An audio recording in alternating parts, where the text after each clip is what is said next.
Здравствуйте, мои хорошие. Меня зовут Давид Швайцовский, я журналист польского евровизионного сайта eurovizia.org. И сегодня у меня особенные гости. Группа GoAway из Украины, представители Украины на Евровидении 2021. С нами Тарас и Катерина. Здравствуйте. Доброго дня. Добрий день. Добрый Добрый день. день. Добрый день, да. Как дела вообще ваши? Расскажите. Наші справи, я не знаю, як розказати. З одного боку, у нас відбувається дуже багато класних подій в житті гурту. З іншого боку, кожного дня ми читаємо новини, і в Україні зараз не дуже спокійно. Кожного дня доводиться вставати і йти в укриття, тому що у нас кожного дня майже весь травень були повітряні тривоги, і зараз дуже багато поганих новин про окупованих територій. Але ми намагаємося тримати і в цій ситуації робити щось хороше. Мгм. Ну да, но это такая ситуация, что, ну просто непростая ситуация, можно так сказать, да, вот в Украине на тот момент. Но знаете, у нас как бы лето в Польше только что началось, да, у вас лето уже с 1 июня, да, она в полном разгаре. Расскажите нам, пожалуйста, как у вас ситуация с концертами? У вас их больше в Украине или все-таки в Европе? Как ситуация с вашими гастролями, например? Ну, в Україні зараз не самий сприятливий момент, щоб робити концерти. В принципі, після того, як ми взяли участь у Євробаченні, у нас більшість концертів відбувалося в Європі. Ну, в Європі, в світі ми об'їздили, ну, ми були в Канаді вже, тобто, в принципі, в Україні майже концертів у нас не було, лише перший час після Євробачення. Мгм. Тому ну, зараз ми відвідуємо дуже багато країн. Нещодавно повернулися з Нідерландів, з найбільшого нідерландського фестивалю Pink Pop, і у нас там був дуже класний виступ. Він попав в трійку найкращих виступів за весь фестиваль. На першому місці був Queen of the Stone Age, на другому Red Hot Chili Peppers, а на третьому ми. Хорошо, поздравляю, витаю вас с таким, да, успехом большим. Знаете, так, я слежу за вашей карьерой уже 3 года, да, когда я впервые услышал вашу песню «Соловей», да, и вы работаете в поте лица, да, вы там, несмотря на разные вот, препятствия, да, там сначала это была пандемия, потом, вот, в прошлом году началось второе нападение Российской Федерации в Украину, но вы все-таки продолжаете как бы радовать своих слушателей новой музыкой, да, и то, что я знаю, уже прослушивал вашу новую песню, которая вышла на прошлой неделе, это «Русалочки». Можете чуть-чуть подробнее рассказать нам об этой новой песне, какой месседж в этой песне, что там в клипе, в видеоклипе появляется, потому что там тоже интересные такие старушки появляются. Расскажите нам чуть-чуть. Ну, насправді, я не знаю, наскільки реально вмістити всю історію цієї пісні в короткому інтерв'ю, але я спробую. Ця історія почалася з моменту, коли я вперше попала в фольклорні експедиції, і там познайомилася з жінками з Чорнобильського Полісся. Їх переселили з Чорнобильської зони після аварії на атомній станції. І я зрозуміла, що поруч із величезною катастрофою техногенною є ще історія про те, що ми втратили величезний пласт культури, який був лише на тій території нашої країни. І ці жінки вони намагалися зберегти цю традицію. Мене ця історія дуже сильно вразила. Я почала вивчати її глибше, і потім моя увага переключилася не так на фольклорний матеріал, не так на пісню. І хоча там теж дуже багато різних магічних штук,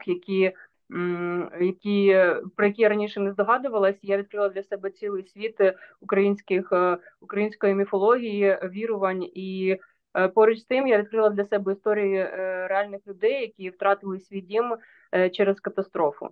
І це все дуже сильно змішалося в мені, і я хотіла написати пісню, щоб саме донести цю історію світові. І потім у нас сталося Євробачення, і «Русалочки» – це одна з пісень, яку ми подавали у списках на участь Євробачення, але в той момент обрали шум. Мгм. Тому цю пісню ми відклали. В принципі, я навіть трошки зраділа, бо формат Євробачення він передбачає певні рамки, і там є певні обмеження і в таймінгу пісні, і дуже багато нюансів. І коли її не відібрали, я зрозуміла, що ми можемо її допрацювати і довести її до ідеалу. Доводити до ідеалу довелося майже 3 роки, адже була ідея ще зняти відеокліп на неї. Провелась дуже величезна робота, дуже багато переосмислень було. Просто хочу вам сказати, що для слухача він просто слухає пісню і він слухає історію, в яку ти намагаєшся вкласти цю пісню. А для кожного творця, той, хто пише цю пісню, у нього ще є бекграунд, який впливав на те, якою пісня вийшла в результаті. Тому для мене це дуже важлива історія, одна з найважливіших пісень в моєму житті. Хорошо. Знаете, вы сказали так, что вы хотели просто передать, чтобы эта песня тоже была как бы в совершенстве, да, чтобы она была идеальной, да, и я вот несколько дней назад я прочитал несколько комментариев под вашим новым видеоклипом «Русалочки», да, и там не только украинскоязычные и русскоязычные, а тоже на английском языке, да, и все просто в шоке. Извините, пожалуйста, я в школе работаю. Да, вот еще одна, вот звонок. Да, извините, вот так. Что я хотел еще сказать, что там очень приятные комментарии, да, и если я был бы исполнителем, мне было бы безумно приятно читать такие комментарии. Скажите, пожалуйста, откуда у вас силы и вдохновение в такой важкий час, такое трудное время? Ну, музика просто це те, що допомагає нам якось балансувати свій емоційний стан. Насправді, за цей рік у мене написалося дуже мало пісень в порівнянні з минулими роками, адже ну, в плані пісень я дуже продуктивна. Але цього року дуже складно писати, адже ну, було написано пісні в дуже великій кількості, але це дуже сумні пісні. А видавати зараз сумні пісні мені не дуже б хотілося, бо нам зараз і так важко, і я би не хотіла давати людям ще один привід для того, щоб сумувати. Тому дуже складно саме втримати оцей баланс. Є ще також зобов'язання перед лейблом, і зрозуміло, що зараз літній період, і люди зовсім не хочуть слухати сумних пісень. Якщо в Україні ми повністю сконцентровані на війні і на тому, що ми зараз намагаємося зберегти нашу територіальну цілісність, і кожного дня наша стрічка новин в соцмережах схожа на поховальну стрічку, тобто кожного дня ми втрачаємо своїх знайомих і близьких. Але в той же час ми розуміємо, що нам треба щось робити, щось писати, щось видавати. І знайти саме цей баланс і зрозуміти, про що ти хочеш говорити в цей момент, дуже складно. Тому що інколи, коли ти сідаєш за інструмент і намагаєшся щось писати, то тебе просто заносить в якісь в тебе починають проявлятися якісь емоційні гойдалки, в яких ти просто виходиш зі студії виснажений, бо дуже складно знайти в собі сили і написати щось дійсно. Хочеться писати те, що навпаки підніме наш дух і навпаки дасть надію на краще. Але наразі це дуже складно.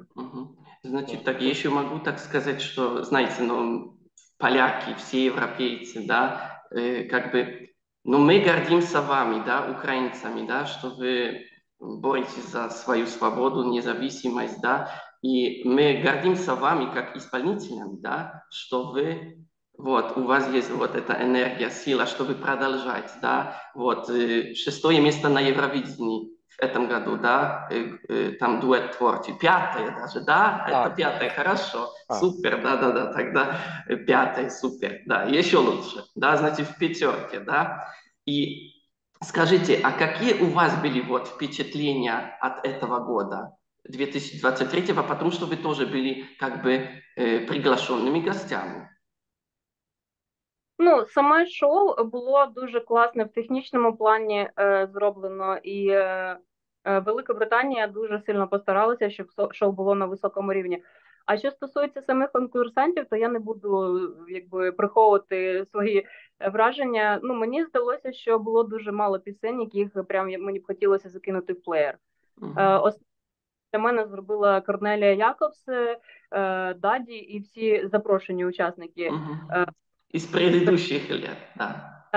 А що стосується Лоріни, була дуже сильна пісня, але в мене було відчуття, що це просто не конкурсант, а запрошена зірка прийшла, бо вона була набагато, якби це вже переможець Євробачення, і з одного боку всі розуміли, що в принципі варіантів немає, але з іншого реально було відчуття, що це просто запрошена зірка прийшла виступити на конкурсі.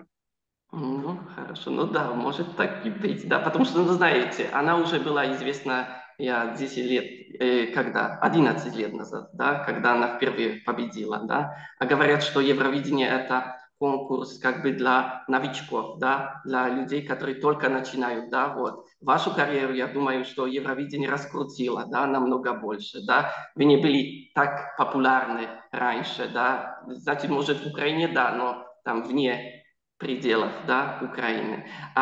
Значит так, завершая наше интервью, я надеюсь, что найдется какой-то украинский исполнитель, который может достичь вот такого места, которое вы завоевали 2 года назад, или там, как Джамала, Руслана или Калуш Оркестра.